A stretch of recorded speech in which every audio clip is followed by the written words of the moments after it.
전반사 페이지 256페이지. 전반사는 뭐냐면 앞쪽에 이렇게 전자가 붙어 있습니다. 예를 들어서 여기가 공기압이다 그냥 공기. 왜 물이에요? 법선을 이렇게 그린다 그랬지. 밑을 쐈어 꺾이죠. 그렇죠? 입사각은 이만큼, 굴절각은 이만큼. 되니? 그런데 항상 빛이 꺾이기만 하니? 아니요. 니네 물에다가 이렇게 얼굴을 대면 내 얼굴이 비치지. 왜요? 반사되니까요. 그래서 경계면을 통과하지 않고 바로 여기서 되돌아오는 걸 반사라고 하는 거예요. 이건 그냥 반사입니다. 다시요.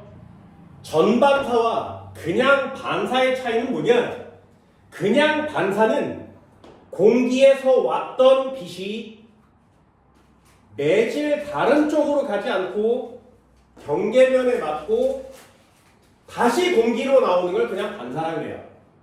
근데 이걸 그냥 반사라고 합니다. 그럼 반사도 각이 존재하는데 이걸 반사각이라고 해요. 항상 입사각과 반사각은 같습니다. 되니? 여기까지 됐어요? 여기까지 됐어? 반사는 공기에서 왔다가 물 쪽으로 진행하지 않고 다시 공기로 나오는 걸 반사라 그래요. 그래서 항상 언제나 반사도 있고 굴절도 있어요. 그래서 100의 에너지가 오면 80이 이쪽으로 가면 이쪽이 20 오는 거예요. 이렇게. 에너지의 양은 좀 다를 수 있습니다. 됐나요? 이쪽으로 30이 가면 이쪽으로 70이 가는 거예요. 이렇게. 되니? 그래서 우리는 지금 굴절에 대한 내용을 막 배우고 있어요. 그럼 다시 한번요. 전반사는 뭐냐? 전반사는 굴절의 일종입니다. 자, 한번 볼까요? 여기가 공기고 여기가 물이에요. 여기서 빛을 쏘면 입사가 꺾인다고. 굴절각 되니? 해볼게요. 자, 입사각을 증가시키면 어떻게 돼? 굴절각도 커지죠. 입사각을 더 증가시키면 어떻게 돼? 굴절각도 커지죠. 입사각을 증가시키면 굴절각도 커집니다. 됐어요? 그러면 입사각을 증가시켰을 때 굴절각이 90도보다 커질 수 있니? 아니요. 됐어요? 입사각을 증가시켰을 때 굴절각이 90도보다 커질 수 있니? 아니요. 다시 한 번요. 아, 반사? 반사? 한 번만 더 해볼게요. 잘 봐. 여기가 공기야. 여기가 물이야. 여기서 이번에 쏴요. 그럼 어디로 꺾인다고? 이렇게 꺾이겠죠. 왜? 여기가 입사각이면 여기가 굴절각이 되겠지. 굴절률이 큰 데서 굴절률이 작은 쪽으로 가면 입사각보다 굴절각이 크죠. 됐네? 그럼 이때 입사각을 증가시켜 볼게요. 증가했어? 그럼 굴절각도 커지겠죠? 입사각을 증가시켜요. 굴절각도 커지겠지. 그럼 90도가 될 수 있죠. 맞네. 됐네? 그럼 요 각도보다 더 입사각이 되면 어떻게 돼? 너무 굴절각은 90도보다 더 커지겠지. 오. 꺾어 들어온다고. 됐어요? 네. 그래서 물에서 어느 특정한 각도로 이렇게 물 밖으로 나온 빛은 밖으로 나오지 않고 꺾여요. 됐나요? 여기까지 됐어요? 자, 이거 니네 경험해 본 적 있어? 그러게요. 알려줄게. 잘 봐. 이게 얼마나 웃긴 건지 잘 보세요. 여기 물고기가 있어. 됐죠? 여기 다리가 있어. 되니? 여기서 이렇게 쳐다보면 물고기 보이지? 그치? 이해됐어요? 됐어? 그런데 여기서 쳐다보면 강의 표면만 보이지? 왜 물속 안 보여? 안 궁금하지? 그러게요. 안 궁금하지? 그죠? 됐어요? 바다도 마찬가지. 이렇게 멀리 보면 바다 표면만 보이죠. 바닷속 안 보이죠. 근데 이렇게 가서 이렇게 쳐다보면 바닷속 보이지. 왜요? 호수를 이렇게 쳐다보면 호수도 평면처럼 보여요. 그런데 가서 이렇게 보면 속을 볼 수 있지. 왜요? 그게 얘예요. 아. 됐니? 얘를 꽂으면 분절 안 하니까. 네. 이렇게 생겼는데 여기가 공기고 여기가 물이야. 내가 여기 서 있단 말이죠. 물고기가 여기 있겠지, 그치? 얘가 빛이 이렇게 와서 꺾여서 눈에 보인다고요. 우와. 됐니? 그런데 입사각이 커지면 안 꺾인다. 더 많이 꺾여서 내 눈으로 빛이 들어오지 않는다고. 그러니 물속을 볼 수가 없다고. 우와. 이해됐어? 뭔 말인지 알겠니? 우리 그냥 일상생활에서도 그냥 전반사를 어릴 때부터 계속 보고 살았어요. 근데 그걸 전반사야 그러면 뒤지게 어려워요. 이런단 말이죠. 왜? 아직 그 원리를 모르니까. 이해됐어? 많이 보고 삽니다. 전반사. 됐죠? 한 번만 더요. 아래쪽이 공기고 위쪽이 물이야. 공기에서 물 쪽으로 입사하면 입사각이 굴절각보다 크지. 그럼 입사각을 아무리 증가시켜도 굴절각은 90도보다 커지지 않죠. 그럼 반사할 수 있니? 안 되죠. 그럼 전반사가 일어나려면 반드시 첫 번째요. 뭐가 중요해? 조건이야. 전반사의 조건은 반드시 물에서 공기 쪽으로 갈 때에만 전반사가 진행될 수 있습니다. 왜요? 입사각을 크게 증가시키면 꺾여서 들어올 거니까. 됐어? 그게 전반사의 조건이에요. 전반사를 할 때 처음으로 해야 되는 건 무조건이에요. 조건이에요. 반드시 입사각보다 굴절각이 클 것. 됐나요? 입사각보다 굴절각이 클 것. 그게 전반사의 조건이에요. 됐나요? 그럼 한 번만 더요. 옆으로도 그려볼게. 그림이 여러 개. 여기 법선이 있대요. 여기가 물이고 여기 공기야. 자, 물에서 공기 쪽으로 쐈어. 입사를 이렇게 시켰더니 굴절을 이렇게 했대. 됐죠? 여기가 입사각이니까 굴절각이에요. 물에서 공기 쪽으로 가면 굴절각이 큰 거 맞지? 자, 다시요. 여기다 법선을 한번 그려볼게요. 그럼 빛을 노란 걸로 여기다가 쏜 거죠. 그럼 세타 값이 어떻게 됐어? 커졌죠. I 값이 증가합니다. 그럼 굴절각도 커져야 된다 했지. 되셨나요? 그래서 한 번 더 써요. 입사각을 또 증가시켰어. 그래서 입사각이 증가한 거 맞지? 그래서 굴절각은 더 커져야 되죠. 그때 굴절각이 딱 90도가 되면 물속에서 물 밖으로 진행하던 빛은 표면을 타고 가죠. 됐나요? 그래서 여기다가 카메라를 대면 물속을 볼 수 있어요. 아, 우와. 이해되니? 그게 딱 각도에 맞으면 여기 있는 물고기가 여기서 보입니다. 됐어? 그럼 다시요. I 입사각이 있는데 어느 특정한 각도가 돼서 입사각을 딱 쏘면 굴절각이 딱 90도가 될 때도 있겠지. 그때 입사각을 임계각이라고 합니다. 다시요. 임계각의 정의 뭐라고? 굴절각이 90도가 되는 입사각. 그걸 임계각이라고 해요. 되니? 그럼 전반사가 일어나려면 말이야. 입사각이 임계각보다 어때야 돼? 커야 돼. 되니? 그러면 굴절각은 90도보다 커지겠지. 입사각이 임계각보다 커지면 굴절각이 90도보다 커지겠죠. 그래서 아래 방면으로 내려오는 거예요. 그러면 여기서 이렇게 가는 거지. 이걸 전반사라고 하는 거예요. 됐어? 그럼 입사각은 여기서 이렇게 되죠. 전반사 각은 어떻게 재? 법선을 기준으로 재요. 이 각은 같아. 되니? 입사각과 반사각은 항상 같으니까요. 됐어요? 전반사의 조건 두 가지. 첫 번째가 뭐라고?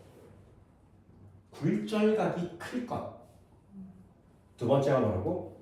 임계각보다 클 것. 그게 전반사의 조건이에요. 이쪽에다 정리 한번 할까요? 정리는 아주 간단해요. 전반사.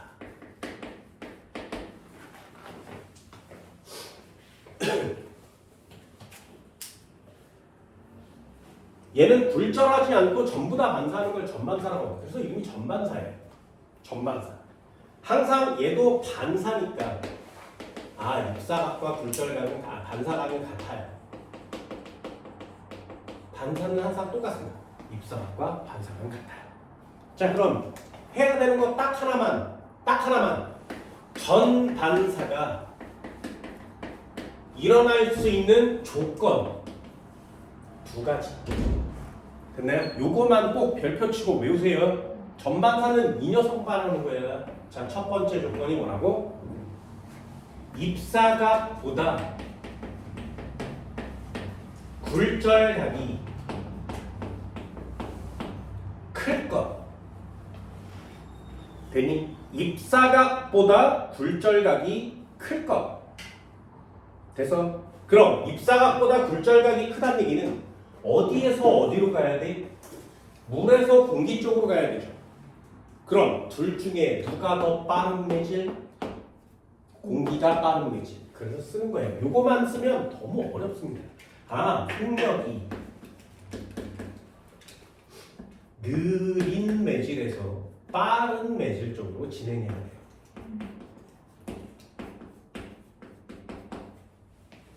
되니? 한 번만 더요. 그렇다면 굴절률은 어떤 매질에서 어떤 매질 쪽으로? 느린 매질이 굴절률 어떻다고? 커요. 굴절률 작은 매질 쪽으로 가야 됩니다. 그럼 전반사가 일어났다면 굴절률이 커, 굴절률이 작아. 그냥 쓸 수 있어야 되겠죠. 됐나요? 이게 전반사의 조건 첫 번째입니다. 두 번째 전반사의 조건 뭐라고? 입사각이 임계각보다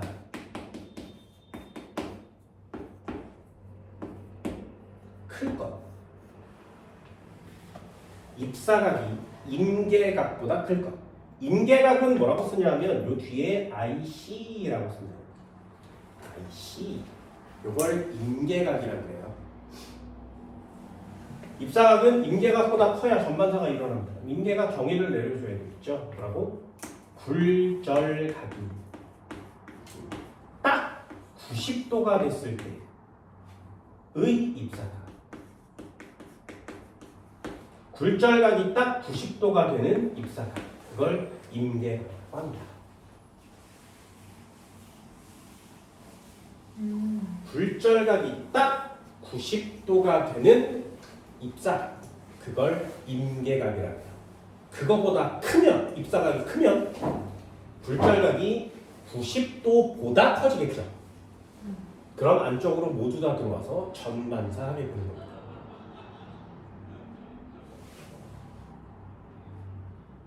됐어요?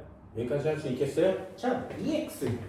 요것도 되게 어려워하는 사람 많습니다. IC가 나왔으니까 되게 어려워해요. 해볼까요?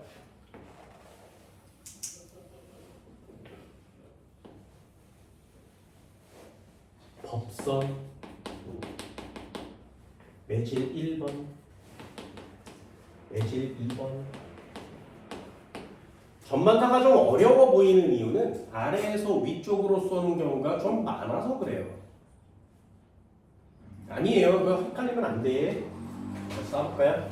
여기다가 이렇게 쏜 거죠. 세타 I. 그럼 얘는 이쪽으로 이렇게 꺾이는 거죠.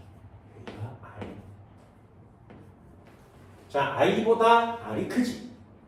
그럼 아직 반사하지 않았죠.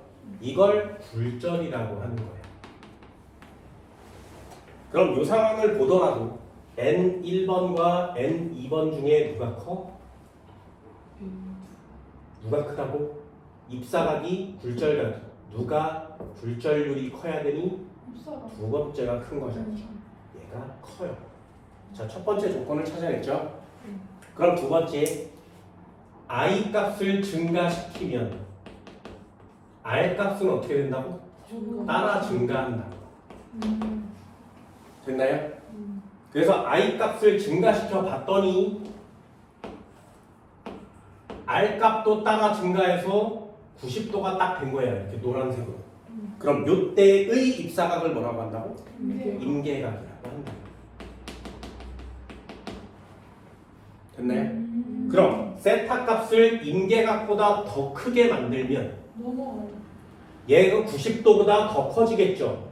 그러니 아래쪽으로 이렇게 되돌아온다. 됐어요? 굴절각이 더 커지니까 90도보다. 이걸 전만사라고 하는 거야. 그럼 세타 값은 이만큼이고요. 빨간색. 세타 값도 이만큼이지. 법선을 기준으로 재는 값을 세타 값이라고 합니다. 입사각과 굴절각은 반사각은 같아지는 상태가 됩니다. 이 상황을 전반사라 그래요. 그러니까 조건에 딱 맞아야 전반사가 일어난단 말이죠.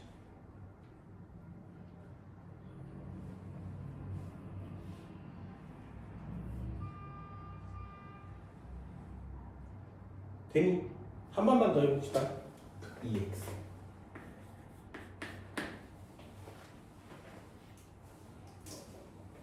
자, 한 번만 더 해볼게요. 쭉.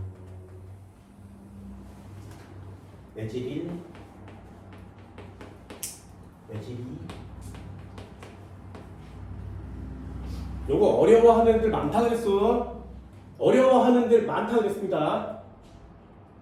그래서 자, 써볼게요. 법선을 내렸어. 여기서 빨간 빛을 쐈어. 꺾였어. 요거 전반사라 그랬지, 그치? 됐나요? 여기까지? 됐어? 자, 그러면 여기가 입사각은 I라고 그냥 쓰고요. 반사각은 I 프라임이라고 써요. 같은 개념이란 뜻이죠. 되니? 여기까지? 자, 다시 한번요. 지금 입사각 I는 임계각보다 큰 상태니? 그게 조건이라고 했어요. 전반사가 일어나려면 무조건 커야 된다. 되니? 두 번째, 매질 2의 굴절률이 매질 1보다 크니? 그게 조건이에요. 전반사가 일어났다면. 됐나요? 그럼 두 가지는 이 상황을 보고 맞춰야 되죠. 아, 전반사가 일어났다면 지금의 입사각은 임계각보다 크구나. 됐니? 매질 1의 굴절률과 매질 2의 굴절률 중에 매질 2가 크구나. 됐나요? 이게 조건이에요. 이 상황이 아니면 전반사가 일어나지 않습니다. 그럼 조건을 가지고 전반사를 맞추고 전반사 조건 주면 조건 맞추고 아무거나 맞출 수가 있어야 되겠죠. 자, 마지막 질문이요. 그렇다면 임계각은 얼마니? 그 입사가. 아니다. 180세기 입사가. 외우세요. 됐어? 됐어? 그래서 한번 해볼게. 다시 한번. 모르겠으면 이쪽 건 하세요. 됐어? 애들이 왜 어려워하냐면 항상 언제나 수업이든 교재든 기본적인 상황을 풀 때는 빛이 항상 위에서 내려와서 아래로 내려가지. 되니? 근데 이 전반사는 교재에 아래에서 위로 올라가는 그림을 써있어요. 그러니 이게 입사각 굴절각이 졸라 헷갈리는 거예요. 됐어? 한 번만 해볼게. 자, 매질 2번이에요. 매질 1번이야. 됐니? 법선을 그릴 거예요.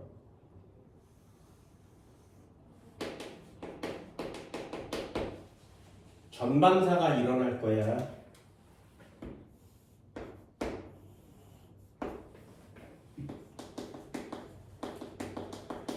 자, 이 그림을 180도 뒤집은 거 맞지? 이해됐어? 됐어? 그럼 이 그림이랑 이 그림이 똑같아 보이니? 여기가 I, 여기가 I 프라임. 얘네 둘은 같아요. 똑같아 보이니? 반대로 뒤집은 것처럼 보이니? 이게 보이면 돼. 됐어? 그래놓고 조건을 썼어요. N1보다 N2가 커야 되고요. 입사각은 임계각보다 커야 돼요. 됐어? 이 그림을 똑같이 그렸지, 그지? 됐어? 자, 잘 봐. 그래놓고 뭘 물어봤어? 임계각은 얼마니? 이렇게 물어본 거죠. 됐어? 자, 질문. 임계각이 뭐라고? 그 90. 임계각이 뭐라고? 임계각이 뭐라고? 입사각이 임계각이면 굴절각은 얼마가 된다고? 뭔 말인지 알겠어?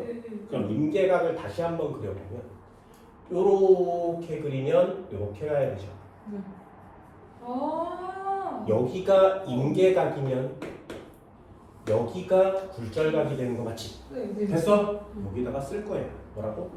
사인 R분의 사인 I요. 요 I는 C고요. 요 R은 얼마야? 90도. 네. 됐니? 굴절을 그렇게 미친 듯이 하는 이유가 뭔지 알겠어? 됐어? 그럼 여기다 써볼게요. 사인 90도 얼마? 1. 위에는 얼마? 사인 IC. 됐니? 그럼 여기다가 표시 한번 마저 해볼까요? 자, 굴절률 누굴 쓰는 거예요? 위에다가? 사인 위에 사인 I. 굴절률 1번, 2번 누구? N1. 1번 여기다가 2번. 됐니? 예. 뭔 말인지 알겠어? 됐어? 그럼 사인 IC는 얼마니? 그냥 쓰는 거죠. 됐니? 1. 90도니까요. 사인 IC 얼마야?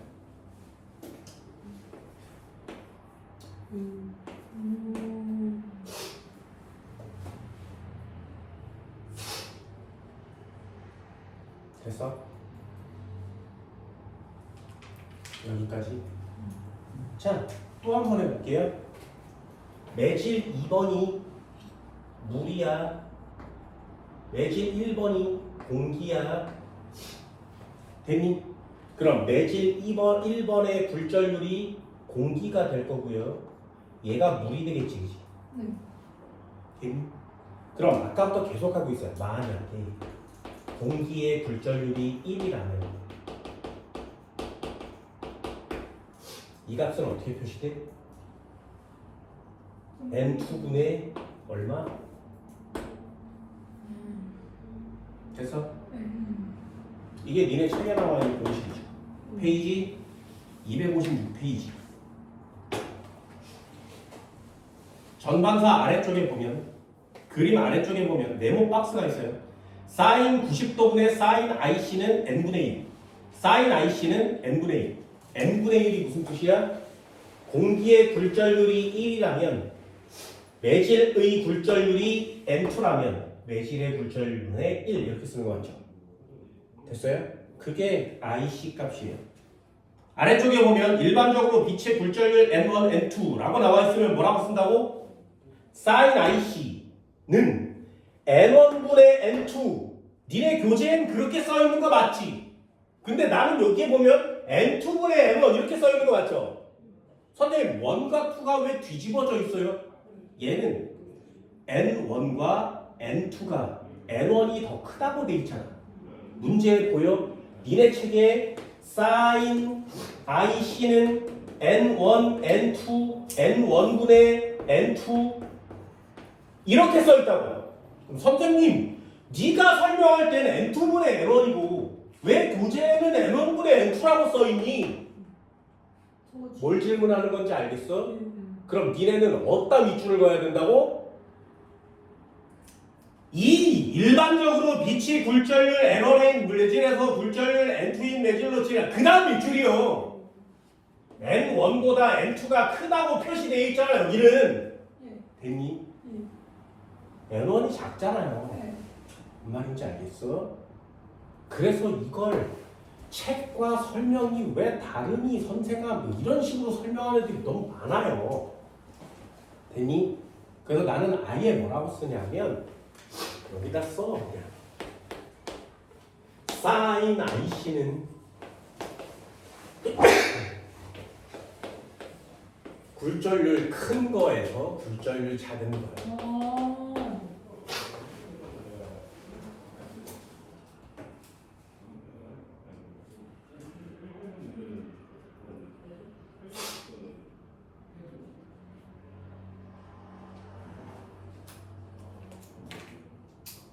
됐니? 임계각의 사인비는 굴절률 큰 거분의 굴절률 작은 거야.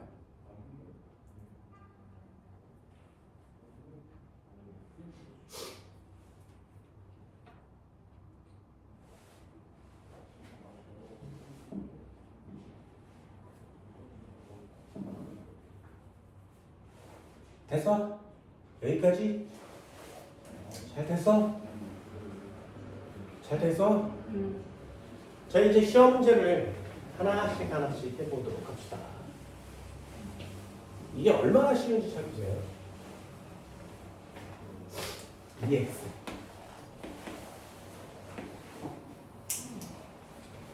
자 전반사를 하고 있으니까 매질 1, 매질 2 됐나요? 자 매질 1, 매질 2 쏴볼까요? 45도로 쐈어. 30도로 꺾였대. 됐니? 자 질문. 굴절률 누가 크니? 아래 거. 됐어요? 할 수 있겠어? 습관 오세요. 얘 굴절률 크죠? 얘는 굴절률이 작아요. 됐니? 자 질문. 사인 IC 얼마야?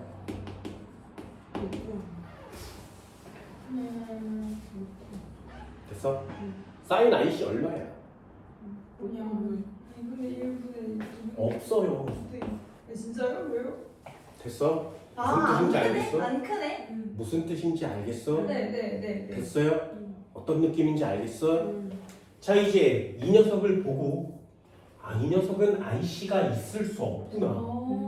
그럼 이 녀석은 절대로 전반사가 일어나지 않겠구나. 여기까지 됐어? 자 그럼 EX 또 한번 해볼까요?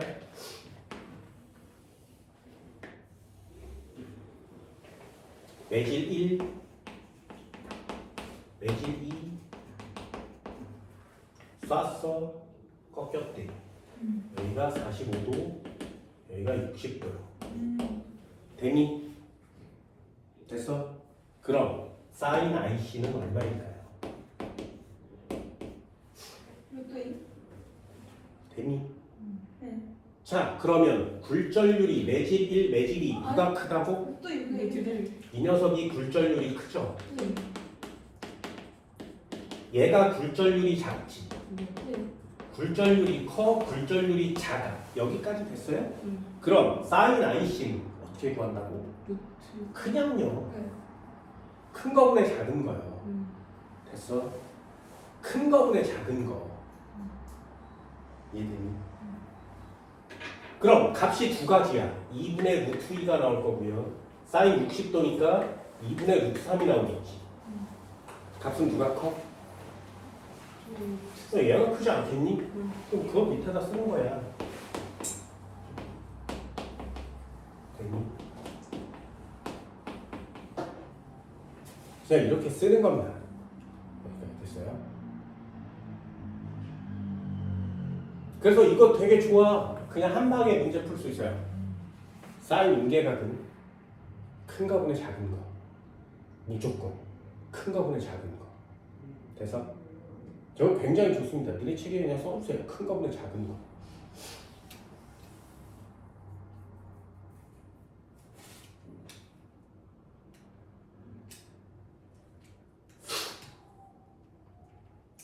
됐니? 자 그럼 마지막 단어 하나. 굴절률의 차이가 크면 임계각은요. 더 잘하죠. 굴절률의 차이가 크다가 무슨 말이라고? 크게 훨씬 더 크다. 입사각과 굴절각의 각도가 훨씬 더 많이 구부러지겠지. 그게 굴절 잘한다는 뜻이니까요. 더 많이 구부러지겠지. 그럼 임계각은 이게 작아지지 잘하죠. 않지. 작아져. 이런 건 그냥 암기하듯이 놓고 문제를 푸는 거예요. 물론 이해하고 문제를 풀면 훨씬 더 좋겠지. 꼭 써놓습니다. 아, 사인 임계각은 큰 거분의 작은 거. 그럼 마지막 결론이요. 마지막 결론. 사인 IC는 작아요. 1보다 크니 작니? 작아요. 작지 않아요? 작아요. 1보다 커요, 작아요? 작아. 작죠?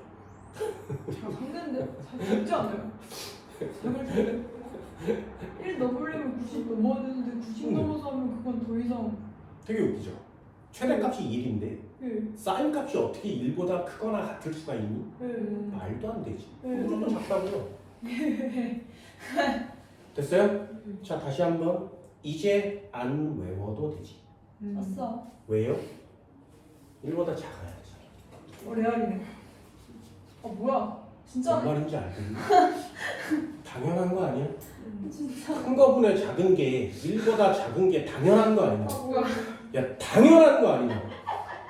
아, 책에 이따위로 써주면 누구든 이해해서 누구든 문제를 풀기가 너무 쉬운데 책은 그렇게 안 써 있어요. 책은 오로지 설명, 공식 풀이 이런 것만 돼 있단 말이죠. 그러니까 나 같은 사람은 야, 당연한 걸 써놓고 이게 뭘 당연? 아니, 진짜 어처구니가 없죠, 어처구니가. 됐니? 그럼 다시 한번 sin IC라고 써 있을 때 n분의 1이라고 쓰면 얘가 공기의 굴절률이고 얘가 매질의 굴절률 맞지? 그럼 매질의 굴절률은 공기의 굴절률보다 항상 어때야 돼? 그래요. 당연하다고. 근데 되게 당연하지. 전반사를 어려워하는 애들 되게 많거든요. 선생님 이게 뒤집어지면 어떻게 돼요? 위에서 쏘는 건 할 수 있는데 아래에서 쏘는 건 너무 어려워요. 여기가 매질 2번이고요. 여기가 매질 1번이에요. 됐나요? 이렇게 놔뒀어. 여기서 쐈어. 똑같이 쏴볼까요? 네, 45도예요. 꺾이겠지. 60도. 그럼 얘나 뭐가 다르냐고. 뒤집은 거죠. 뒤집은 거. 매질 2번과 매질 1번의 숫자만 바뀌는 거 맞지? 됐어? 그럼 니네가 해야 되는 게 뭐라고? 제발 부탁이니까 매질 2와 매질 1 관계를 보고 아, 입사각이 굴절각보다 작구나. 그럼 느린 데서 빠른 쪽으로 간 거구나. 이거만요. 됐어요? 그럼 굴절률 2번은 굴절률 1번은 누가 크다고? 느린 애가 크다고. 빠른 애가 작다고. 됐니? 이해됐어요? 할 수 있겠어? 그럼 sin IC를 그냥 맞방으로 구할 수 있죠. 굴절률 커요. 굴절률 작아요. 그럼 안 헷갈릴 수 있잖아. 왜 sin 60도랑 sin 45도랑 누가 더 크니? 당연히 크죠. sin 값이니까. 그럼 여기다가 sin 60도를 쓸 거고요. 여기다가 sin 45도를 쓰라고. 공식은 니네들이 만드는 거라고. 됐니? 이해됐어요? 네. 책에 있는 공식대로 sin 90도분의 sin IC는 n1분의 n2야. 이렇게 외우지 말고 공식을 고지고대로 숫자까지 외워서 선생님 문제 안 풀려요 이러지 말고 우리는 이 개념을 이해해서 공식을 스스로 만들어가는 거야. 됐니? 그런 걸 물리원이라고 하는 거 아니에요? 이게 물리잖아요. 됐나요? 이 정도는 할 수 있겠어요?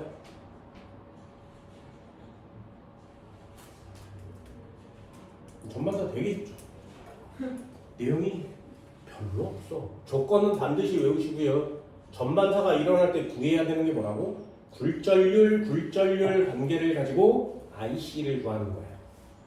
그럼 나는 공식 안 할래요. 그냥 큰 거분의 작은 거. 사인 IC는 1보다 작아야 돼.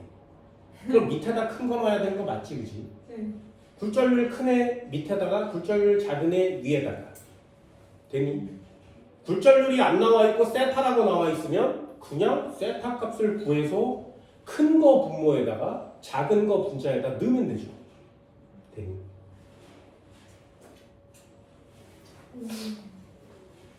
그러니까 내 수업을 들으면 되게 잘 이해가 되는 사람도 있고요. 저게 뭔 소리야 라고 하는 사람도 되게 많아요. 왜? 교재에 없거든요. 교재를 가지고만 수업하던 사람들한테 들었던 애들이 내 수업을 들으면 여태까지 들었던 거랑 좀 많이 달라요. 그래서 버벅대. 근데 아예 내 수업만 듣고 있는 애들은 그냥 이해가 되죠. 그리고 나중에 질문을 하는 애들도 많아요. 선생님 수업에 들을 때는 잘 듣는데 교재를 보니까 잘 모르겠어요. 교재랑 다르잖아요. 당연한 거 아니에요? 근데 나는 뭐 교재가 별로 필요 없다라고 생각하는 사람 중에 하나거든요.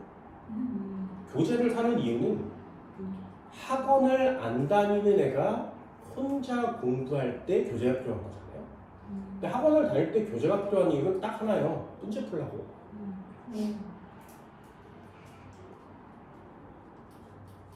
그래서 내가 애들한테 교재 안 갖고 와도 뭐라고 안 그러잖아요. 노트는 갖고 오세요 라고 얘기하죠. 내용 정리는 필요한 거니까. 그래서 이런 거 이렇게 써놓는 거죠. 아, 굴절률 차이가 크면 임계각이 더 작겠구나. 이런 느낌이 온다면 문제는 훨씬 더 괜찮죠. 그죠? 이것도 외우는 게 아니라 임계각 사인 i가 n분의 1인데 얘가 2라면 2분의 1이고요. 3이라면 3분의 1이죠. 그죠? 그럼 얘가 굴절률 차이가 1이고요. 얘는 굴절률 차이가 2 맞지? 그럼 굴절률 차이가 크면 그 값은 어떻게 돼? 작아지는 거죠. 당연히. 됐나요? 그러니까 이 세 개의 문장은 다 같은 문장이에요. 시험 문제 내면 막 버벅버벅 되는 거지. 그러지 말라. 그러지 말라. 항상 큰 거분의 작은 거, 큰 거분의 작은 거, 그걸 전반사라고 하는 겁니다. 됐나요? 두 번째요. 어디다 쓰는 거야? 전반사.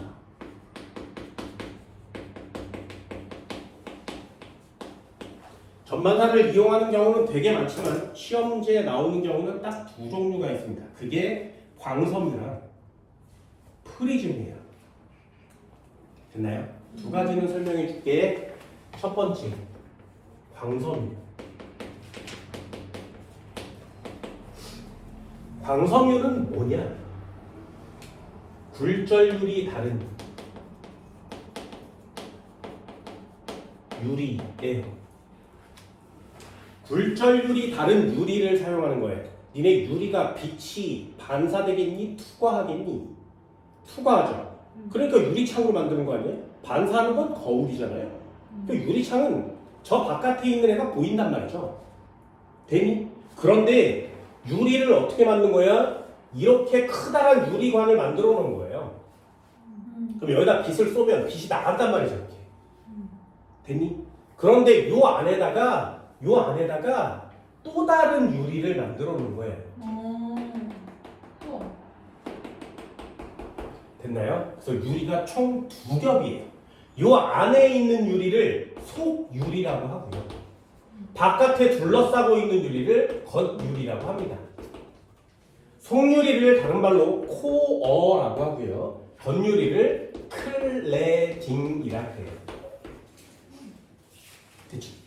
자, 한번 해볼게. 잘 봐. 여기서 빛을 쏘면 말이지. 빛이 이렇게 들어가요.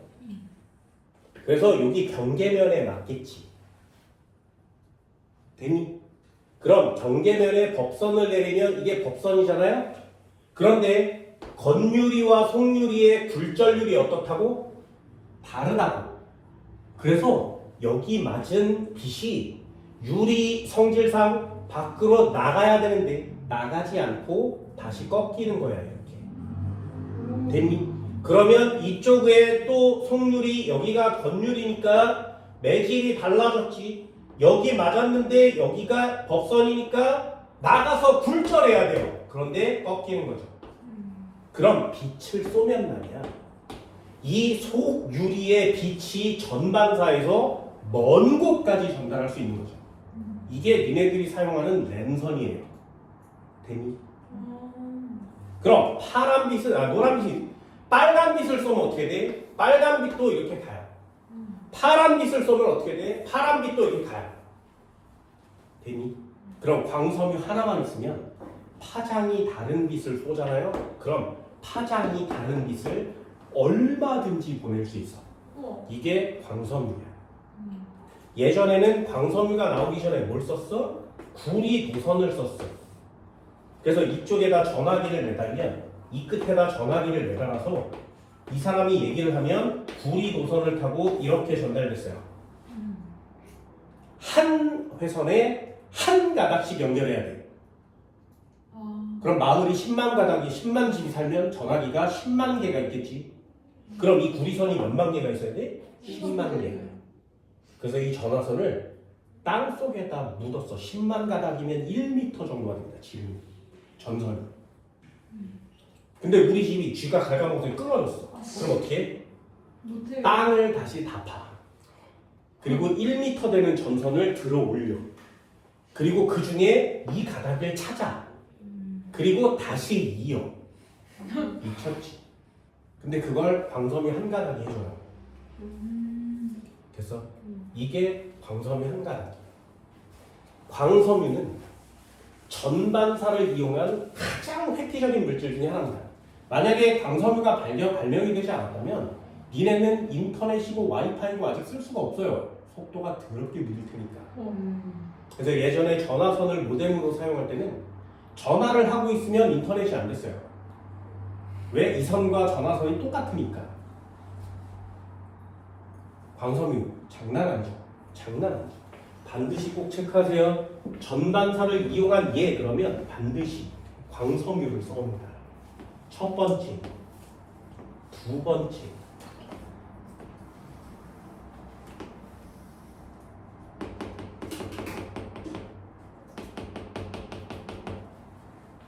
안에 있는 거 무슨 유리?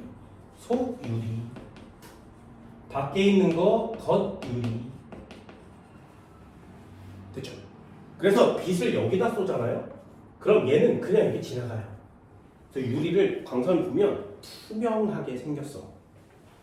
문제는 빛을 요 광섬유 내부에서 쏜다는 거죠. 이렇게 빛을 쏘면 이 속유리와 겉유리 사이에 전반사를 일으키면서 진행합니다. 이걸 전반사라고 해요.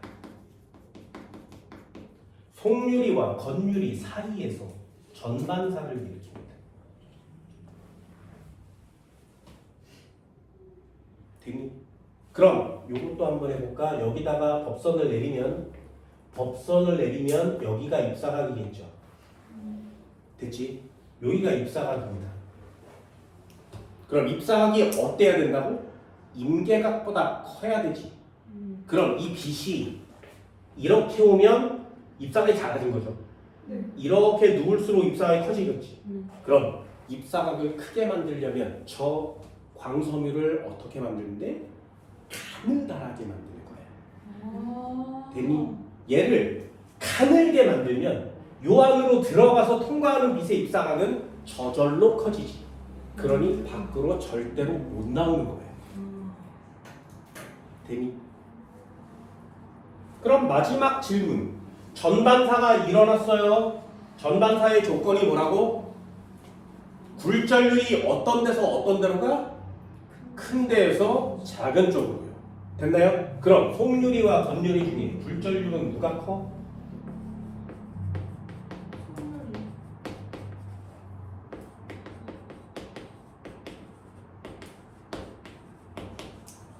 됐니? 굴절률은 속률이가 크죠. 됐어. 그게 전제 조건이 되는 겁니다. 그럼 지금 전반사가 일어났으니까 저 빨간 빛의 입사각은 임계각보다 크니? 네, 전반사가 일어나는 중이잖아요.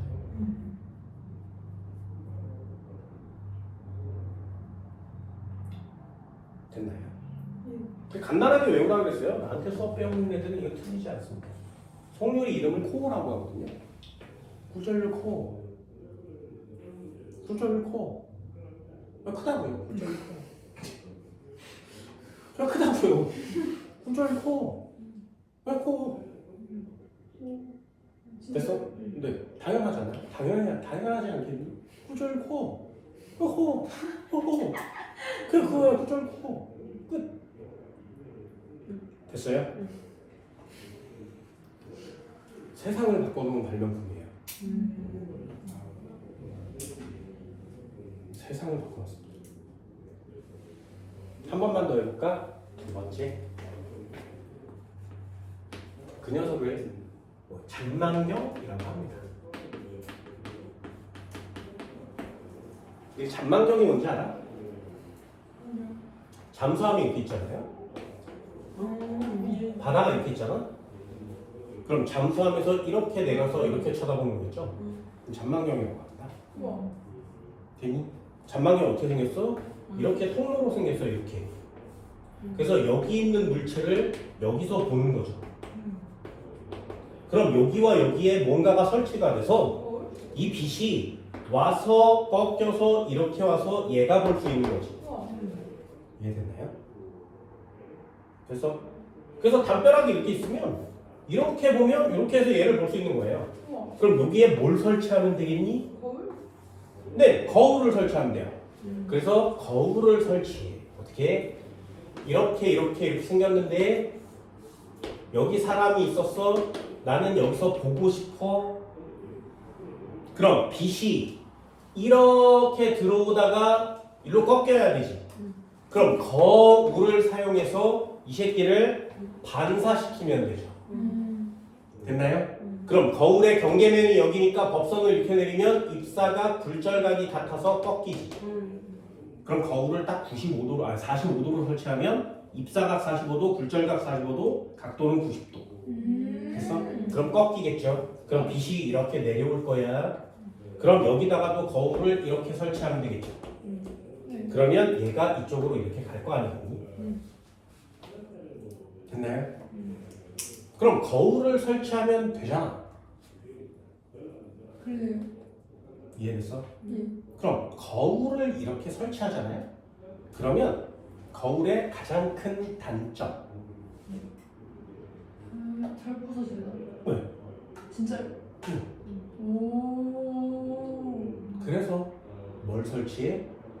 유리를 설치하는 거야. 잘 보세요. 진짜 잘 봐. 그게 잔망경이에요. 선생아, 유리를 설치하면 빛이 반사가 되지 않잖아. 전반사하잖아요. 우와. 됐어? 진짜. 보세요. 유리를 이렇게 잘라. 됐니? 네. 여기가 45도예요. 여기가 45도예요. 이 유리는 특수한 유리예요. 임계각이 42도야. 됐니? 이런 특수한 유리를 만들어. 됐어? 그래놓고 여기서 빛을 쏴.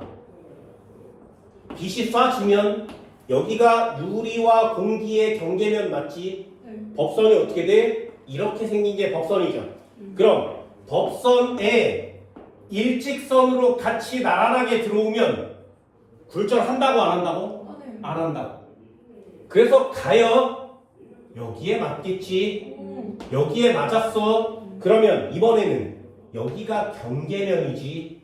여기에 법선을 내리면 이게 법선이죠. 그럼 입사각은 얼마가 됐어? 45도죠. 됐니? 왜? 삼각형이 45도짜리잖아요. 이해됐어요? 그러면 임계각은 40인데 입사각은 45지. 첫 번째 조건에 만족했죠. 얘가 굴절률이 커요. 유리니까. 공기는 굴절률이 작아요. 두 번째 조건도 만족했지. 그럼 굴절율이 큰 데서 작은 쪽으로 가요. 임계각보다 입사각이 커요. 그럼 얘가 비록 율이지만 뭐 한다고? 전반사한다. 맞네. 그럼 전반사 해요. 입사각과 반사각은 어때야 된다고? 45도로 내려와서 90도로 꺾이는 거죠. 오. 됐어? 그럼 여기로 내려온 빛은 경계면의 법선과 나란하게 내려오고 있는 거 맞지? 직진한다. 이해되니? 됐어? 그래서 프리즘을 요 따위로 설치하면 빛을 90도로 꺾을 수 있어요. 이 면이 전반사하는 면이 이름이 전반사잖아? 이 전반사하는 면이 거울과 효과가 같은 거예요. 그래서 어떻게 되는 건지 알겠니? 그래서 잠만경 두 가지를 설명해 줄게. 첫 번째,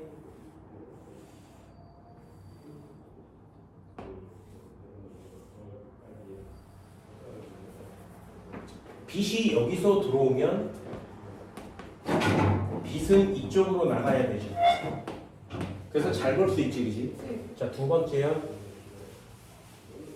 다시 한번 그릴 거니까.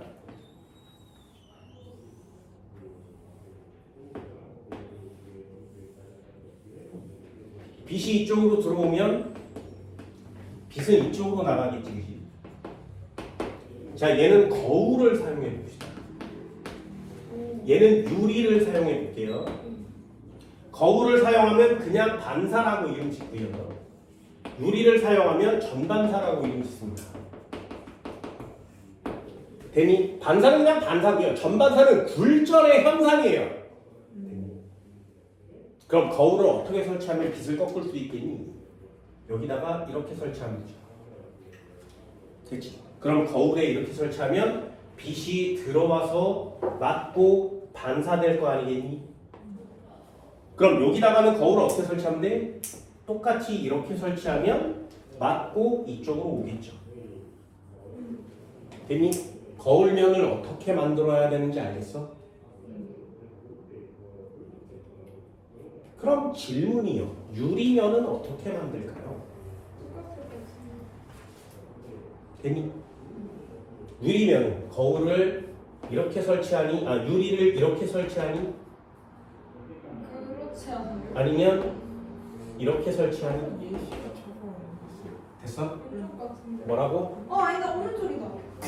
거울면과 전반사면을 똑같게 맞추는 거야. 그래서 얘는 이렇게 설치해요. 됐니?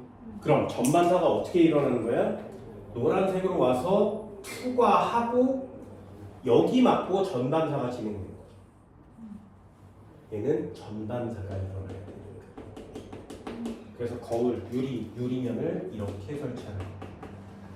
근데 그 투과하는 면이 의미가 있어요. 그냥 왼쪽이든, 그러니까 저 왼쪽 유리든 오른쪽 유리든 다 같은 결과 나오지 않나요? 왜요?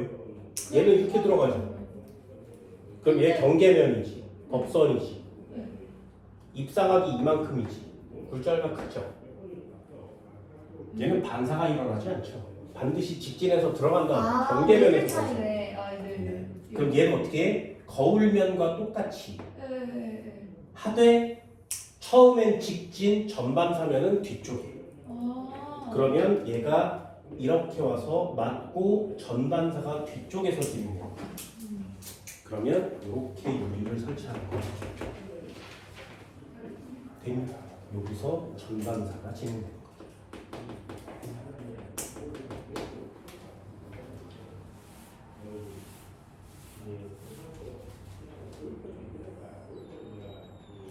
있나요? 그래서 여기 부분을 좀 크게 그려보면 프리즘을 이렇게 그릴 수 있다고 했어요. 45도. 여기는 45도. 여기도 45도. 되니? 임계각은 42도짜리 유리. 그럼 얘는 유리고요. 여기 공기로 나갈 거야. 여기도 공기가 있겠지. 빛이 들어오면 어떻게 돼? 경계면에 수직으로 입사한 빗은 굴절하지 않습니다. 수직으로 들어온 빗은 수직으로 들어오면 굴절하지 않아요. 여기는 직진. 여기에 맞을 거지, 그지? 그럼 경계면이 있고요. 법선을 그리면 이게 법선이에요. 그럼 법선이 이렇게 그려질 테니까 입사각은 얼마가 된 거야? 45도가 된 거죠. 되니? 그럼 임계각보다 입사각이 큰 거 맞지? 굴절률이 큰 매질에서 작은 매질 쪽으로 가고 있는 거 맞죠? 그럼 조건 두 가지에 합당했으니까 얘는 전반사한다고. 전반사할 때의 각도는 역시 45도로 전반사해야 되니까 이 각은 90도로 꺾이는 거죠. 경계면에 수직으로 입사한 빗은 굴절하지 않습니다. 그럼 빗이 이쪽으로 입사해서 이쪽으로 통과해서 나가는 거죠.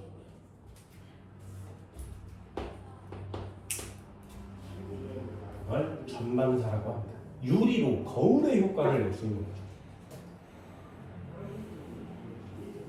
지금 되게 신기하죠?